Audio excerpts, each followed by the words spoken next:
जैसा कि हमने पिछली वीडियो में देखा कि कैसे युहाव अपनी पहली सोल रिंग लेने के लिए स्टार दो ग्रेट फॉरेस्ट जाता है, कैसे वो बेबे और तांगया से मिलता है और कैसे वो अपने लाइफ की पहली सोल बीस्ट के साथ फाइट करता है। तभी उसे एक आवाज सुनाई देती है। अगर आपने वो वीडियो नहीं देखा तो उसका लिंक डिस्क्रिप्शन और आई बटन में दिया है। अब आगे।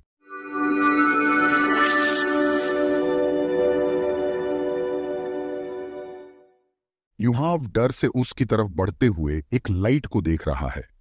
तभी उसे फिर से सुनाई आया, डरो मत, ये भाई तुम्हें नहीं मारेगा। वो एक सिल्कवर्म जैसे दिखने वाला सोल बीस्ट है, लेकिन साइज में बहुत ही बड़ा। युहाव ने उसे आश्चर्य होकर पूछा, क्या तुम ही मुझसे बात कर रहे हो?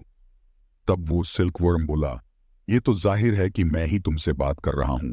युहाव को समझ आया कि सिल्कवर्म का कोई गलत इरादा नहीं है, तो उसने पूछा, तुम क्या करना चाहते हो? सिल्कवर्म ने कहा कि पहले तो मैं अपना इंट्रोडक्शन देता हूं। मैं वीरता और शूरता का प्रतीक, सोल बीस्ट के राजाओं का राजा, जो कि स्मार्ट और हैंडसम भी है। मैं एक एक्सपर्ट हूं जिसने 1 मिलियन ईयर का कल्टीवेशन किया है। मेरा नाम है स्काई ड्रीम आइस वर्म, जो कि दोलो कॉन्टिनेंट का सबसे ज्यादा लाइफ स्पैन वाला सोल बीस्ट है। तो तुम मुझे प्यार से स्काई ड्रीम भाई बोल सकते हो। युहाव बहुत ही चौंक गया और बोला, 1 मिलियन ईयर का सोल बीस्ट। तभी स्काई ड्रीम बोला, क्या तुम एक्साइटेड नहीं हो? तुम पहले ह्यूमन हो जिसने मुझे देखा है। युहाव खालीपन से बोला, तो तुम क्या करना चाहते हो? स्काई ड्रीम अब सीरियस होकर बोला, ये भाई तुम्हारी सोल रिंग बनना चाहता है, इस दुनिया की पहली इंटेलिजेंट सोल रिंग। युहाव उसे चौंक कर पूछता है, क्या? स्काई ड्रीम आजू बाजू ठीक से देखता है और युहाव से कहता है, तो चलो मैं स्टार्ट करता हूं। ठीक है, मैं धीरे से करूंगा, तुम्हें ज्यादा दर्द नहीं होगा। इससे पहले कि युहाव कुछ बोल पाता, एक बहुत ही ठंडे हवा की झोंके की वजह से वो बेहोश हो गया। अब स्काई ड्रीम की बॉडी पर 10 गोल्डन पैटर्न्स दिख रहे हैं और वो एक व्हाइट लाइट के गोले में कन्वर्ट हुआ और वो गोला युहाव के बॉडी में चला गया। फिर युहाव के शरीर से एक स्ट्रॉन्ग स्पिरिचुअल तरंग निकली और आसपास के एनवायरनमेंट में फैल गई। अब स्काई ड्रीम बोला, बहुत ही वीक, क्या ट्रेजेडी है और कितने सील्स मैं अपने बॉडी पर लगाऊं ताकि इसकी वीक बॉडी मुझे सपोर्ट करे। इंटेलिजेंट सोल रिंग बनना बहुत ही मुश्किल काम है। पहले तो आसमान बहुत ही साफ और गर्म था, लेकिन सडनली वहां अंधेरा छा गया और ऐसे लगने लगा कि जैसे तूफान आने वाला है। तभी वहां आसमान से एक ग्रे कलर की तरंग आई और शांति से युहाव के दिमाग में चली गई। तभी स्काई ड्रीम गुस्से से बोला, कौन है वो जो मुझसे फाइट करना चाहता है? तभी युहाव के शरीर से एक ग्रे कलर की तरंग सामने आई और युहाव के पीछे एक बहुत ही धुंधली ब्लैक लाइट दिखने लगी।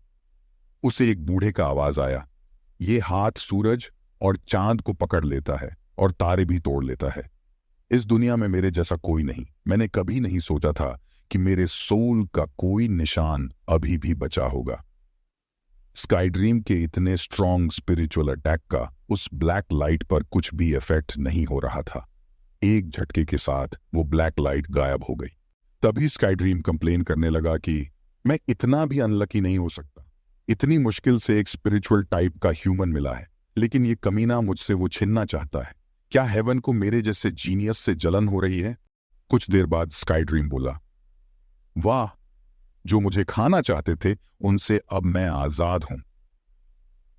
युहाव को कुछ पता नहीं था कि उसके साथ क्या हो रहा है, क्योंकि वो बेहोश था, लेकिन उसे इस दुनिया की सबसे शक्तिशाली और यूनिक पहली सोल रिंग मिली थी।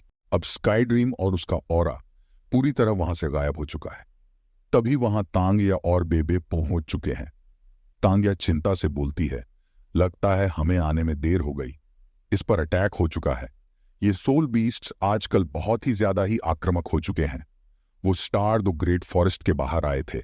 जब बेबे ने युहाव का हाथ पकड़ा तो उसे व्हाइट टाइगर डैगर दिखा और वो बोला, ये तो सोल टूल है। युहाव ने जरूर उस बबून को इसी से मारा होगा। इतनी कम एज में युहाव ने इस बबून को मारा है, मतलब युहाव में कुछ तो बात जरूर है। अब तो उसे पहली सोल रिंग भी मिल चुकी है। तभी तांगया बोली, अब क्या फायदा, हमने हाथ मुंह धोने में टाइम वेस्ट किया, नहीं तो हम समय पर आ जाते। अगर इससे कुछ हुआ ना तो मैं खुद को कभी माफ नहीं कर पाऊंगी। मैंने सोच लिया है, चाहे उसके पास किसी भी लेवल का टैलेंट हो, मैं उसे तांग सेट ज्वाइन करने के लिए जरूर राजी करूंगी। बेबे बोला, चिंता मत करो, वो ठीक है। क्या तुमने देखा नहीं कि वो नॉर्मली ब्रीदिंग कर रहा है और उसके शरीर पर कोई इंजरी भी नहीं है। वो लड़ाई के दौरान पेड़ से टकराया होगा, इसीलिए वो बेहोश हुआ है। तांग्या बोली, तुमने पहले क्यों नहीं बताया? मैं कितना डर गई थी। अब बेबे खड़ा हुआ और आसपास देखते हुए तांग्या और हो यूहाव को गार्ड करने लगा। तो आज के लिए इतना ही। अब आगे की कहानी हम अगले पार्ट में देखेंगे। अगर आपको ये कहानी अच्छी लगी हो तो वीडियो को लाइक और शेयर करें और आगे की कहानी सुनने के लिए चैनल को सब्सक्राइब करके बेल नोटिफिकेशन ऑन करें। Thank you.